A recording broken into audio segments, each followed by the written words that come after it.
a 10ª praga e a primeira Páscoa, após as 9 pragas devastadoras. O faraó havia expulsado Moisés de sua presença, gritando que se ele voltasse, seria morto. Mas o Senhor tinha uma última praga planejada, tão terrível que finalmente quebraria a vontade obstinada do faraó e libertaria Israel. Deus disse a Moisés: trarei mais uma praga sobre o faraó e sobre o Egito. Depois disso, ele os deixará ir daqui. Quando ele os deixar ir, os expulsará completamente. Diga ao povo que homens e mulheres peçam a seus vizinhos artigos de prata e ouro. O Senhor fez os egípcios serem favoráveis ao povo. E o próprio Moisés era muito respeitado no Egito, tanto pelos oficiais do faraó quanto pelo povo. Moisés declarou ao faraó: assim diz o Senhor, por volta da meia-noite, passarei por todo o Egito. Cada primogênito no Egito morrerá, desde o primogênito do faraó, que se senta no trono, até o primogênito da serva, que trabalha no moinho, e todos os primogênitos do gado também. Haverá choro alto em todo o Egito, pior do que jamais houve ou jamais haverá novamente. Mas entre os israelitas, nem mesmo um cão latirá para qualquer pessoa ou animal. Então você saberá que o Senhor faz distinção entre Egito e Israel. Todos estes seus oficiais virão até mim, curvar-se-ão diante de mim e dirão: vão, você e todo o povo que o segue. Depois disso, eu sairei. Era um anúncio do julgamento mais severo. O primogênito em cada família egípcia morreria menos do palácio do faraó até a mais humilde cabana. Seria uma noite de luto incomparável. O orgulho do Egito, seus herdeiros e futuros líderes, seriam tirados em uma única noite. Mas Deus providenciaria uma forma de escape para seu povo. Ele deu a Moisés e Arão instruções detalhadas sobre como os israelitas deveriam se preparar para aquela noite fatídica. O Senhor disse: este mês será para vocês o primeiro mês. O primeiro mês do seu ano era uma redefinição completa do calendário. A libertação de Israel marcaria um novo começo, o nascimento de uma nação. Deus continuou: digam a toda a comunidade de Israel que no 10º dia deste mês, cada homem deve pegar um cordeiro para sua família, um para cada casa. O cordeiro deve ser um macho de 1 ano, sem defeito. Cuidem deles até o 14º dia do mês, quando toda a comunidade reunida de Israel deve abatá-los ao entardecer.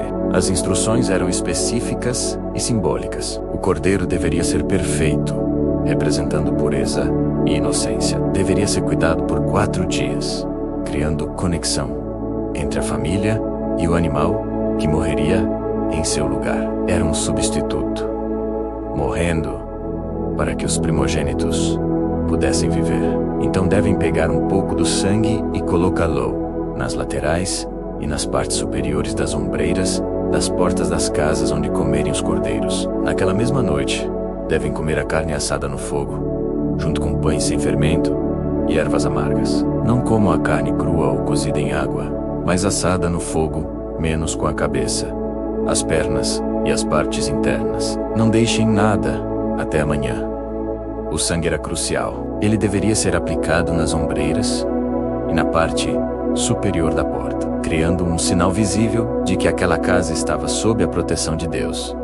Era um ato de fé, menos confiando que o sangue do cordeiro os salvaria da morte. Comam vestidos para a viagem, com sandálias nos pés e cajado na mão. Comam às pressas. É a Páscoa do Senhor. Naquela mesma noite, passarei por todo o Egito e ferirei cada primogênito, tanto pessoas quanto animais, e executarei julgamento sobre todos os deuses do Egito.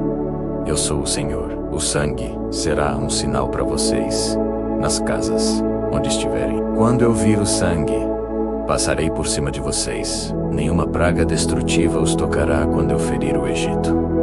A palavra Páscoa vem do hebraico passar, que significa passar por cima. O anjo da morte passaria por cima das casas marcadas com sangue, poupando aqueles que confiaram na provisão de Deus. Era salvação através de um substituto. O cordeiro morria para que o primogênito vivesse. Este é um dia que vocês devem comemorar. Para as gerações vindouras, vocês o celebrarão como uma festa ao Senhor, uma ordenança duradoura. Era para ser lembrado para sempre, ensinado a cada geração, um memorial perpétuo da libertação de Deus. Os israelitas fizeram exatamente como o Senhor ordenara através de Moisés e Arão. Cada família escolheu seu cordeiro.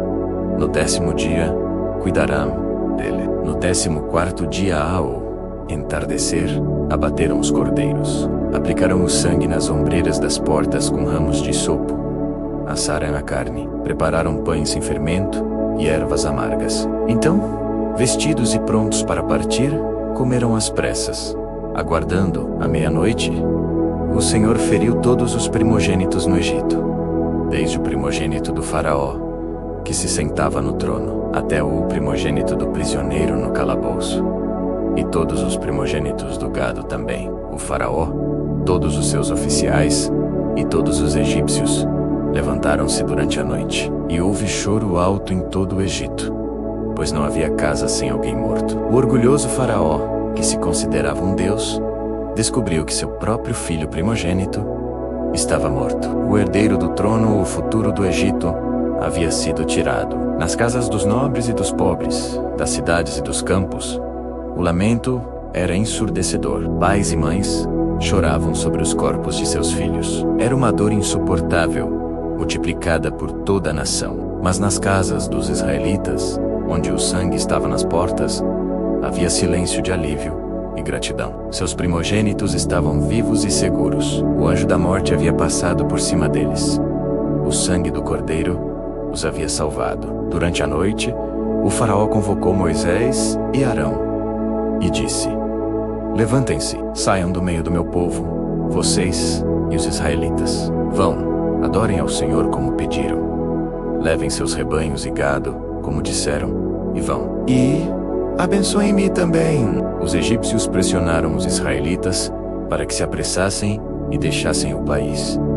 Senão, disseram, todos morreremos. Os israelitas pegaram sua massa de pão antes que levedasse, embrulhando suas tigelas de amassar em suas roupas e carregando-as nos ombros. Fizeram como Moisés os instruíra e pediram aos egípcios artigos de prata e ouro e roupas. O Senhor havia feito os egípcios serem favoráveis ao povo, e eles lhes deram o que pediam. Assim, eles despojaram os egípcios, recebendo como pagamento por anos de trabalho escravo. Os israelitas partiram de Ramessés para Sucote. Eram cerca de 600.000 homens a pé, além de mulheres e crianças. Muitos outros povos também subiram com eles, junto com grandes rebanhos e gado. Com a massa que haviam trazido do Egito, assaram pães sem fermento. A massa estava sem fermento, porque haviam sido expulsos do Egito, e não tiveram tempo de preparar comida para si mesmos. O povo de Israel havia vivido no Egito 430 anos. No final dos 430 anos, naquele exato dia, todos os exércitos do Senhor saíram do Egito, porque o Senhor manteve vigília naquela noite para tirá-los do Egito. Nesta noite, todos os israelitas devem manter vigília para honrar ao Senhor por todas as gerações vindouras.